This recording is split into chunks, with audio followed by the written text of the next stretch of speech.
Let's take each scenario and identify what should be the best devices in that scenario for a network administrator to make sure the connectivity between these devices are working properly and as expected. So let's take the simple case of two devices. Let's say you are having two laptops and then you want to make sure that this communication is actually happening. There is usually nowadays what we'll be using is a Wi-Fi access point, but let's take in this case there is no Wi-Fi access point. You need to, you are in your friend's house and you have done this, the course of networking, and then you want to make sure there is a connectivity without an access point. So how do you do that? So if these devices are nearby, a simple thing is you can actually connect these two devices using a cable. And this cable, there are different types of cable, something called straight through cable and crossover cable. We will get on to those details later. There is an auxiliary cable. We will find those details of what different cables are. But right now, remember that there is a need of a specific cable that should make sure the communication between these devices are actually happening. Now, where do you connect this particular cable? When you see your laptop or a PC, you'll be able to see a lot of places where you will be able to plug in the cable, and different types of cable goes to different types of places depending on your requirement. So if you have seen your laptop, there will be something called a NIC card, or even if it's a PC, there will be a something called network interface card, which you might have heard about. If not, this is that particular piece. You will be able to see something called this, where you will be plugging in your cable, which is called as an RJ45 cable. Now once you connect this, there is signal coming in, and we will learn about layer 1, layer 2, layer 3, and how these things actually works and stuff like that for another day. But remember, the moment you have connected this particular cable in this RJ45 slot or the socket, which is our NIC card, then this PC is able to send communication signals, so that now it can actually talk to other devices or even to the outside world, depending on what is there at the other end of this cable. So now for you to connect three devices, what you typically need is, you need three cables connecting across all these devices, right? So device 1 has to have connectivity between device 2 and 3. 2 needs to have connectivity between 1 and 3, and 3 needs to have connectivity between 1 and 2. And remember, in this scenario now you need 2 NIC cards for each of the connections. Now what happens when you are actually having 4 devices? When you are actually having 4 devices, the connectivity is something like this. You need 3 NIC cards to connect to all the 4 devices. Now if you are actually having a group of 10, that means you need 9 NIC cards for this communication to happen, which is not at all a scalable solution. And that is when you should use a device called as hub.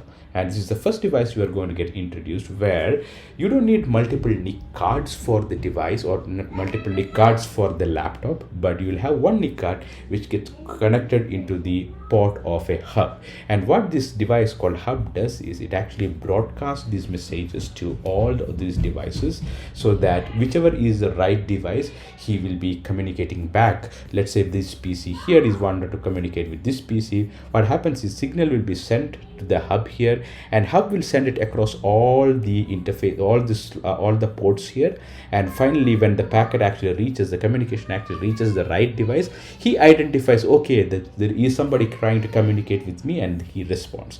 How these all things happen, we will learn about the layers and models and IP addresses and stuff like that later. But at a high level, do understand that if it is in a closed nearby environment, you can use this particular device called hub for the connectivity of very, very, very nearby devices. Last video, we have seen what a hub is and how a hub is going to help for multiple PCs to communicate to each other. What hub helps is basically you don't need to have multiple NIC cards for the same PC for communicating into multiple PCs, but all you need to do is one NIC card which is on the PC or the laptop, you will go and plug it into the hub, and all other PCs also will go and connect into that hub, and then the communication happens seamlessly. Now in this video, what we're going to see is a little bit in depth of how the hub works. We'll also identify some of the limitations and problems of the hub, and then we will get introduced into another device which is called as a switch. and we will see how the switch is actually helpful and how it eliminates some of the problems that hubs create. So let's get into first what hub is, or how hub is actually communicating a little bit in depth, so that we understand the problems of a hub as well. So here is a simple topology that we have come up with. There are 4 PCs connected, or 4 laptops connected to the hub, 4 ports of the hub. And now let's say PC1 want to communicate with PC3. So in this case, what happens is PC1 is going to send a signal to the hub, because that's where it has been connected. And the problem with hub is it doesn't know any knowledge of where these PCs are connected. All it knows is there is some signal that's actually coming in, and I just need to relay it. What do you mean by relay? What I mean by relay is, with the moment hub receives a signal in one of its port, it is going to broadcast or send that signal or the message to all the other ports where there is some PC connected, because it doesn't have any intelligence of where the PCs are. Now what happens when these signals reaches PC2 and PC4 is they will drop these signals, or they will drop these messages, because it understands that the communication is not intended to me. PC3, it identifies that, oh, PC1 is trying to communicate to me, so now it's time for me to respond. Now what does PC3 do? PC3 sends back a signal, because it's the message from PC1 was intended to him, and the message goes back to the hub. And remember, again, hub doesn't have that intelligence to store the information, telling that, okay, in this port I am having PC1, and this port I'm having PC3. So hub again does the same thing. It actually does a broadcast of the message to all other devices that are connected to it, and PC2 and PC4 again receives the message, but it identifies that no, this communication is not meant for me, so it drops it. And finally PC1 also gets that, and PC1 identifies, oh, this is the response I got for the message that I have sent to PC3, and that's how the communication happens. And as you can kind of guess in this scenario, the problem here is unwantedly and unnecessarily a lot of signals and messages are actually broadcasted when there is a hub, right? So think about an enterprise network where there are hundreds or thousands of PCs and laptops connected in their corporate environment. So it's going to be a lot of flooding of the messages, and that's when we kind of identified there is a need of another device which we call as switch. The next video we are going to learn how switch eliminates this problem of flooding of the packet, which is actually a problem that has been introduced by hub in our session here. We will see how switch is going to eliminate that problem, and how switch is able to learn about the PCs which are connected on different ports of the switch. So that's for the next video. Stay tuned. Bye. The last session we have seen the problems of the hub. Typically, if I put it in one sentence, a hub just broadcast any signal that it receives. So obviously the higher end technology, which is switch, is going to eliminate at least that. In case of switch, what happens is when PC1 want to communicate with PC3, it sends a signal to the port where it is connected, and switch knows where exactly PC3 is. So it doesn't need to do a broadcast, but it can directly send that traffic to PC3. Now, there is a procedure of how it actually learns where PC1, PC2, PC3, PC4 are in their respective ports. That procedure is called switch learning. We will take that in probably one of the other sessions, but do know that switch has the capability to learn where the PCs are connected. And once it learns, it doesn't need to broadcast the messages. In fact, what it does is it switches the connection between PC1 and PC2, and it switches the communication packet from the port where PC1 is connected to PC3 is connected. And now when PC3 responds back, irrespective of how hub does, again switch doesn't need to broadcast it, because it already knows that PC1 is being connected to its port. So it actually switches that traffic directly into PC1. This is how the communication in a switch happens, by eliminating all the problems of broadcasting that hub was actually doing.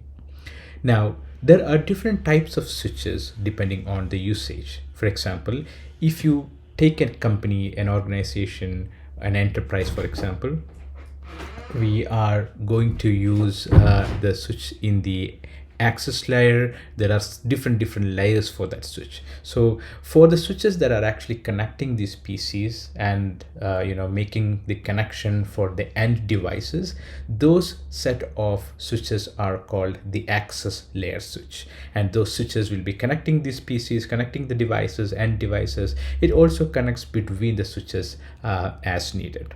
Once that connectivity is there, you will need a little bit higher end switch, which is able to take a little bit higher traffic, and their job is to consolidate this traffic wherever there is a need for the traffic from the switch 1 to communicate to a switch in the switch 2 or 3. For any reason it has to go higher and then consolidate that traffic.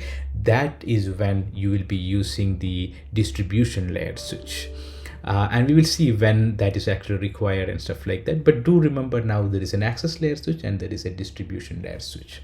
And finally, if the packet has to go out of a particular site, then there will be a core level switch. Again, there are different functionalities which is been capabilities and functionalities which is being implemented at each of these layer.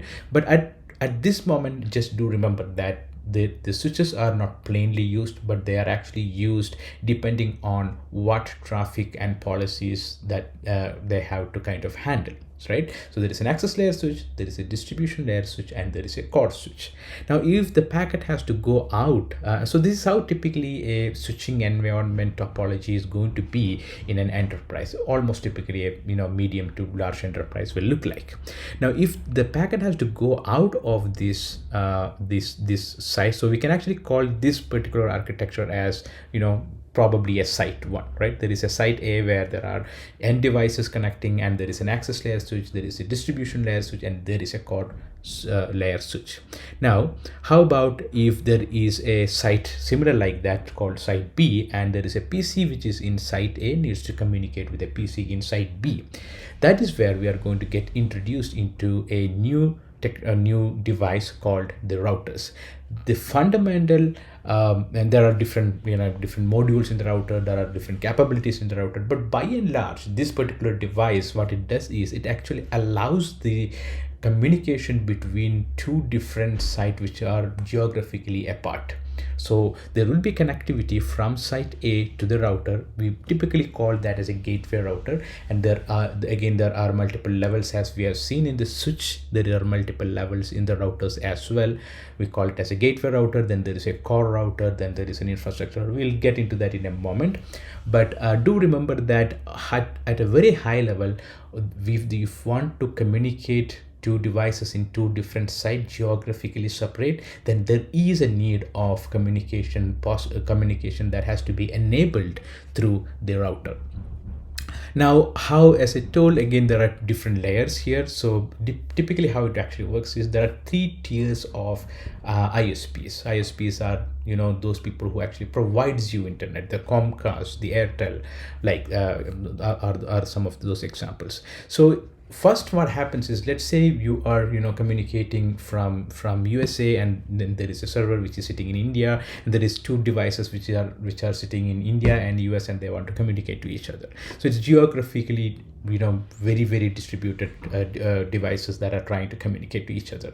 So what initially happens is the site A device is going to send the traffic right to the ISP 3 through the gateway router, in this example this one, and then ISP 3, whoever is your ISP, if it is in US, maybe it's a Comcast, and Comcast identifies that this communication has to go all the way to the other end of the world, so it needs now the connectivity to the tier 2. So it always establishes connectivity to the tier 2 ISPs, and the tier 2, which is having a larger coverage as such, it is now looking at where this IP address is actually, or where this device is sitting, and it identifies that it is not in my coverage. I will have to get the help of this tier 1 ISP, who is basically the guys who are providing the larger infrastructure for this internet to stay.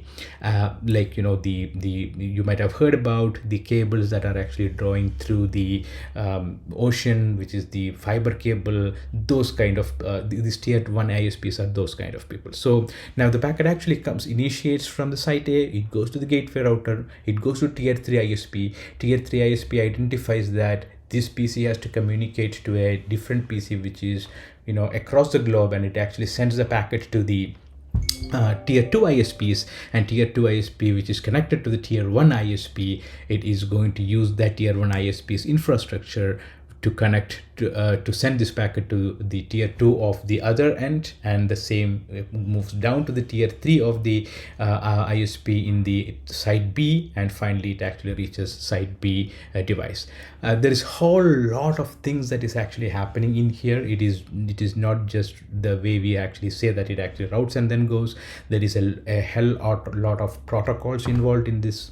There is a hell lot of standards involved in this, and all the devices that are actually taking part right from the PC and the switch and the router, and in between all those devices that are actually communicating and making this communication possible. What we do is we make sure that the communication is seamless, and the protocols and standards are met. We will get more in detail, but at a high level, understand that this is how an internet is kind of built up, and these are the devices and the functionality and capabilities.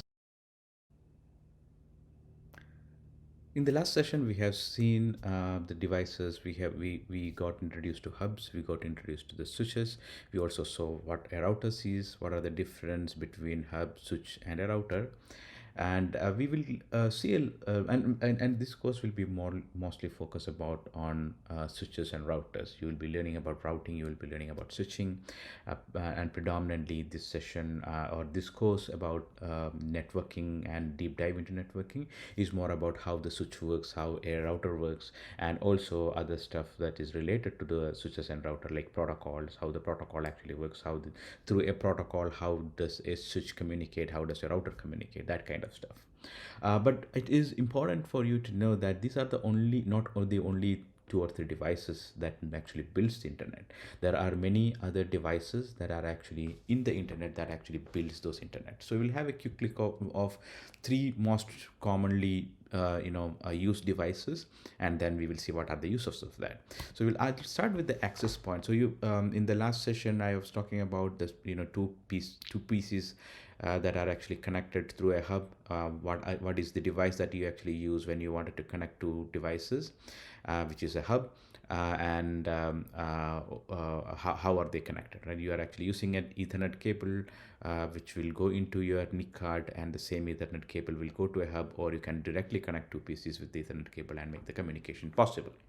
But one of the things that probably you might be thinking is that I don't have my PCs connected anywhere. I don't have a PC. If you're actually using a Mac, there's a possibility that there is no Ethernet card itself in that, right? So how is that getting communicated? So that is where these access points are there. So we most often, and 80 to 90% or 95% of the cases, if you are in office or you're in home, your PC will be connected to something called access point. We also call it as Wi-Fi routers, which means you are connecting through the router through the Wi-Fi channel. There is something called access point. So when you go and connect, you will be able to see in the Wi-Fi settings, you will be connecting to an access point, and from there that access point goes and connects to your internet gateway provider, and then you access the internet. So this is a very, very common device, and instead of switches and hubs, this is a very common device that you will be seeing in your home and every other places, which gives you the last mile connection. the or last mile or the first mile connection, where your PC, your end device, goes and connects to the to these devices. So one is access point. So what is the other one? Other one is a common thing, which is firewall. And firewall comes in different form factors. Your PC, whichever you are actually using, it has a firewall in it. So it comes in a form of a software, and there are this is a very very big market where there are devices custom built for this one. There are the hardware devices where you will be, if you are in an office, these devices will be placed in the office specifically for the firewalling. Traditionally, what happened before COVID and before this remote workforce were introduced, all people were actually going to the office. So what they usually have is that in the office they will be having a firewall at the branch offices, and if they're in the headquartered offices, they will be having a heavy firewall which will be having all the advanced security enabled. So firewall is a thing that is actually making all the sessions, all the connectivities, all the things that you are actually downloading, it is being protected by this thing called firewall. And in the firewall itself, there are multiple segments, in the sense there are multiple features that you can actually enable on the firewall. Initially it was only just a simple connection between two devices, and if, let's say on the left hand side of the firewall there is an access point. Through that access point there is a PC connecting to the access point, and then you're trying to connect to the internet. That will be protected by the firewall just on the session level. But now let's say you are downloading some of the software. Let's say you are downloading a document or a PDF, and you want the firewall to make sure that whatever you are downloading is not malicious or infected. So then you will be in a position where you will need to enable some advanced features on the firewall to check those content that are getting downloaded are not malicious. Also, you will that is one particular use case. Another use case of the firewall would be you wanted to make sure that you are allowed only a specific application to be downloaded and accessed. For example, let's say you are in your office, and your office doesn't allow you to access any of the streaming videos like Netflix and stuff like that. So in that case, this firewall should be configured in such a way that it has to identify the application that is actually running through it, and then make sure that particular application is identified and blocked as per the firewall policy, right? So depends, really depends. So that is firewall in different form factors, having multiple modules and features running on it, is another device that is predominantly there in the internet. And finally, another thing that we cannot forget is the load balancer. And in some cases, a router itself can act as a load balancer, which is very very unusual. But still, there are cases where a router itself can actually work as a load balancer. But usually what we have is there is a dedicated load balancing servers, and their main job is whenever any connections, whenever any sessions comes to the load balancer, it makes sure that it is the sessions are load balanced properly. And what do I mean by that? Let's say these are some set of servers which is actually allowing having a common service. So let's say there are multiple connections coming, and this server is being already overloaded with the job, with the resources, and in that case what it does is it automatically sends some of the sessions to, or some of the connections to, the next server, right? It could be doing it at multiple levels. It could be at the layer 2, at the layer 3 level, or it could be at the application level itself, where it identifies that there are some applications running on these servers which is overloaded. So I need to load balance the sessions at the application level. Or it could be at the layer 3, where it says, okay, this set of IP addresses are already overwhelmed with the session, so I'm going to do it in a round robin fashion, or identify that there is resources that has been utilized already, so I'm going to send it to other two servers. So load balancer is another common. So these are the major common, even though there are multiple other devices as well. But at least at the beginner's level, just as a recap, you should know what a hub is, and how hub works. You should also know what a switch is, and in depth we will be learning and understanding how a switch works, what are all the protocols that you configure on the switch for it to effectively work.